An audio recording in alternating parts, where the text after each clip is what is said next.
My fiancé laughed. He's temporary. Once I find better, he'll be gone in a day. I replied, good to know. I stayed calm. But the next afternoon, her sister texted me. Don't block me. I need to tell you what happened after she said that. I'm 29, and up until last week, I thought I had my life figured out. My name's Alex, and I'd been with my fiancée Natalie for 3 years.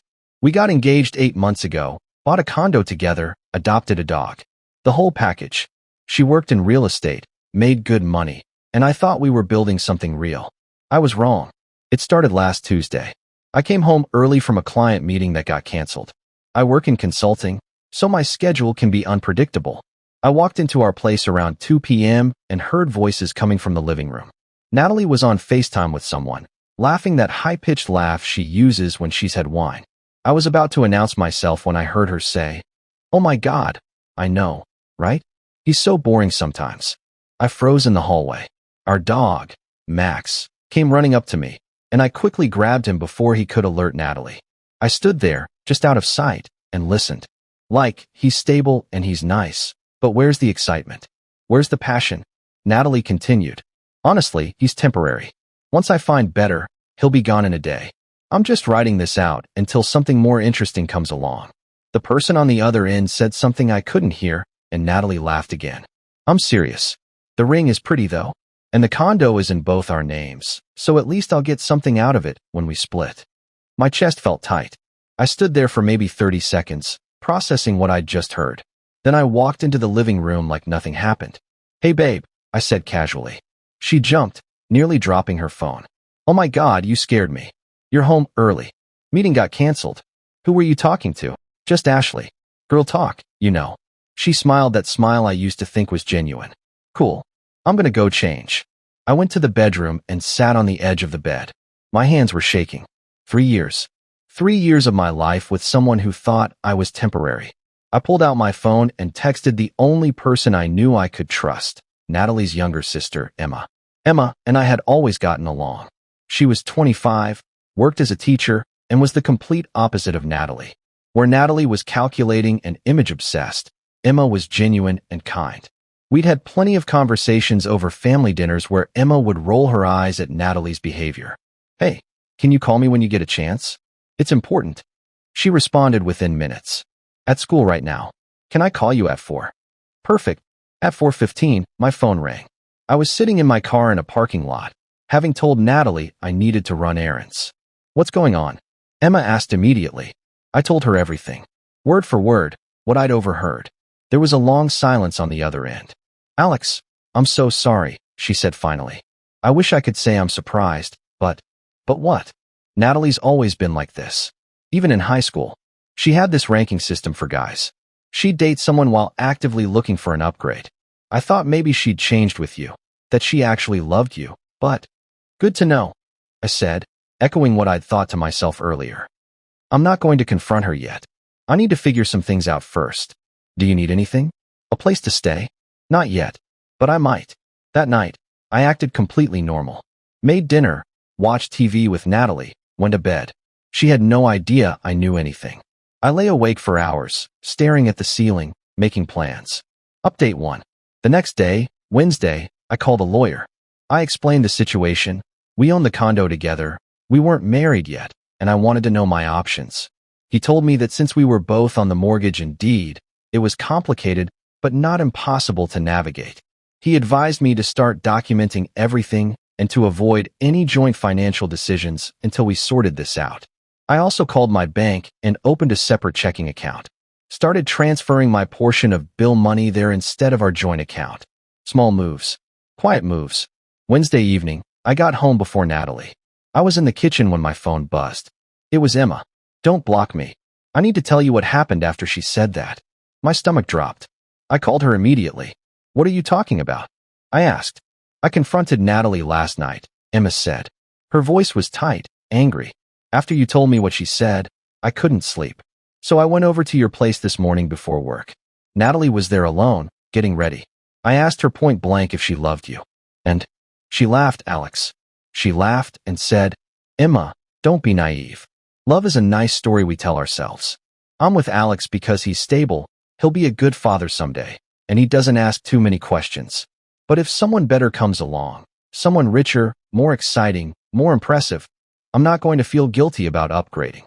I felt like I'd been punched in the stomach. She said that to you? Word for word. And then she said, don't tell him. He's happy living in his little fantasy world. Why ruin it? Jesus Christ. There's more, Emma continued.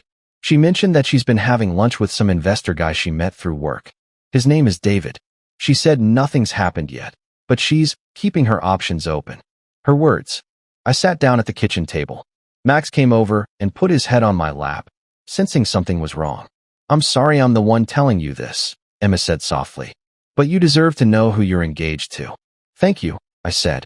Seriously, thank you. What are you going to do? I don't know yet, but I'll figure it out.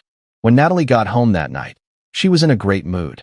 She talked about a big sale she'd closed, about how we should go on vacation soon, about wedding venue options. I smiled and nodded and said all the right things. Inside, I felt nothing. Update 2. Thursday morning, I did something I'm not proud of, but I don't regret it. I went through Natalie's laptop while she was in the shower. Her email was already open. I found messages between her and David, the investor guy Emma had mentioned. They were careful, nothing explicitly inappropriate, but the tone was clear. Flirty. Interested. Planning lunches, coffee meetings, a dinner next week. One email from David read, can't wait to see you again. Your fiancé is a lucky guy, for now winking face. Natalie's response, haha, we'll see how long that lasts. Still testing the waters. I took screenshots of everything and emailed them to myself from an old account she didn't know about. Then I closed the laptop and went to work like nothing happened. That afternoon, I went back to the lawyer with the screenshots. He said they might not matter legally since we weren't married, but they'd be useful if things got messy with the condo, or if she tried to claim I was the one who broke off the engagement. Friday, I started moving my important stuff out of the condo. Slowly. A box of documents here, some clothes there. I took them to my buddy Jason's place. He didn't ask questions, just helped me stack boxes in his garage. You doing okay, man? He asked. I will be, I said. Saturday morning, Natalie announced she was going out to brunch with the girls. I said that was fine. I'd probably just hang out with Max and watch basketball. She kissed me on the cheek and left. 10 minutes later, Emma texted me. She's not at brunch. I'm at the restaurant where she told Mom she'd be. She's not here. I already knew where she was. I'd seen the email. She was meeting David. I texted Emma back. I know. It's fine. Let it play out. Sunday, I decided it was time. I'd spent the week gathering evidence, securing my finances, and making sure I had a place to land. Now I just needed to execute. I woke up early and made breakfast. Pancakes, bacon, coffee. Natalie came down in her pajamas, surprised. What's all this? She asked. Just wanted to do something nice, I said. We should talk. Her face changed slightly. Cautious. About what? About us. About the future. She sat down, poured herself coffee. Okay. I pulled out my phone and set it on the table.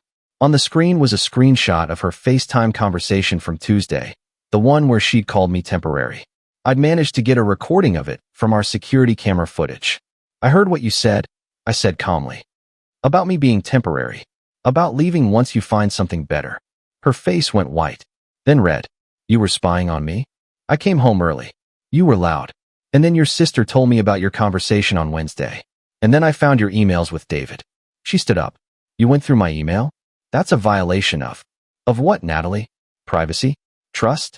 Because I'm pretty sure you violated those first when you called your fiancé a placeholder. She opened her mouth, closed it, tried again. I didn't mean it like that. How did you mean it? I was venting. I was having a bad day. You told your sister that if someone richer and more exciting came along, you wouldn't feel guilty about leaving me. You told her I'm living in a fantasy world and she shouldn't tell me the truth. Those aren't bad day words. Those are real thoughts. She sat back down, and I could see her brain working, trying to figure out how to spin this. Alex, you're taking this out of context. I'm taking screenshots out of context. I slid my phone across the table.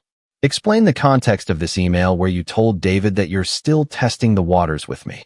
She stared at the phone. For the first time since I'd known her, Natalie had nothing to say. I'm moving out, I said. Most of my stuff is already gone. I'll be out completely by Monday. My lawyer will be in touch about the condo. Your lawyer? Her voice went high. Are you serious right now? Completely. The engagement is off. We're done. You can't just leave. We own this place together. And we'll figure that out through lawyers. I'm not doing this with you anymore. She started crying. Big, dramatic tears. The kind she used to get out of arguments. Alex, please. We can work on this. I'll change. I love you. No, you don't, I said. I stood up, grabbed my jacket. You love stability. You love the idea of me. But you don't love me. And honestly, I don't think I love you anymore either. I walked out. Max followed me. She didn't even try to stop me from taking the dog. Update 3. The next few days were chaos. Natalie blew up my phone with texts ranging from apologetic to furious to desperate. I didn't respond to any of them. My lawyer handled all communication. Emma called me Monday evening. Natalie showed up at Mom and Dad's house crying. She told them you broke up with her out of nowhere, that you were being cruel and unreasonable. Of course she did. I told them the truth, Emma said. I showed them the screenshots you sent me. Mom was horrified. Dad wanted to call you and apologize on Natalie's behalf. That's not necessary. I know, but I think you should know. Natalie's losing it. She's been posting vague things on social media about betrayal and heartbreak. Playing the victim. Let her, I said. Anyone who knows me knows the truth. And anyone who doesn't, their opinion doesn't matter. Tuesday, David texted me. I don't know how he got my number, but I assume Natalie gave it to him. Hey man, I just want you to know nothing happened between Natalie and me. We were just friends. I responded, cool. She's all yours now. Good luck. He didn't reply. Wednesday, Natalie's best friend Ashley, the one she'd been on FaceTime with, reached out via Instagram DM. I'm sorry about what happened. For what it's worth, I told Natalie she was being stupid. You were a good guy. She didn't deserve you. Thanks, I wrote back. I appreciate that. She's telling people you cheated on her, by the way. Just so you know. Of course she was. I didn't dignify it with a response. I just kept living my life. Moved into a small apartment across town. Jason helped me get furniture. Emma brought me a housewarming plant and a bottle of whiskey. Max adjusted quickly to the new space. Final update. It's been 6 weeks since I walked out. Here's where everyone ended up. Natalie is still in the condo, but she can't afford it alone. She's trying to get me to buy out her half, but my lawyer's pushing back because her name is on the deed and she refused to leave. It's messy, but I'm letting the professionals handle it. Last I heard through Emma, she's back on dating apps already. David, apparently, lost interest once I was out of the picture. Guess she wasn't as appealing without the thrill of an almost affair. Emma and I have gotten closer through all this. She's become one of my best friends. We get dinner once a week, and she always brings Max treats. She told me her parents are embarrassed by Natalie's behavior and have been much kinder to me than to their own daughter lately. As for me, I'm okay. Better than okay, honestly. I wake up in my small apartment without the weight of pretending everything is fine. I don't have to wonder if the person I'm with actually loves me. I don't have to perform for someone who sees me as temporary. Some of my friends asked why I didn't fight harder to save the relationship. Why I didn't try couples therapy or give her a second chance. The answer is simple. You can't fix someone who doesn't think they're broken. Natalie didn't see anything wrong with how she treated me. She saw it as pragmatic, strategic, and I'm not interested in being anyone's backup plan. Max is thriving, by the way. He's got a new favorite park and has made several dog friends. Sometimes I think he's happier than I am. Would I have done anything differently? Maybe confronted her sooner. Maybe been less calm about it. But honestly, the way I handled it felt right for me. I didn't yell, didn't make a scene, didn't try to hurt her the way she hurt me. I just left. And that, I think, was the best revenge of all. Edit. A lot of people have been asking about the condo situation. Still ongoing. My lawyer is confident we'll reach a settlement where either she buys me out or we sell and split the proceeds. Either way, I'm fine with it. Edit 2. Yes, Emma and I are just friends. I know where some of you are going with this. She's great, but she's also my ex-fiancée's sister, and I'm not interested in that level of drama. We're both happy keeping things platonic.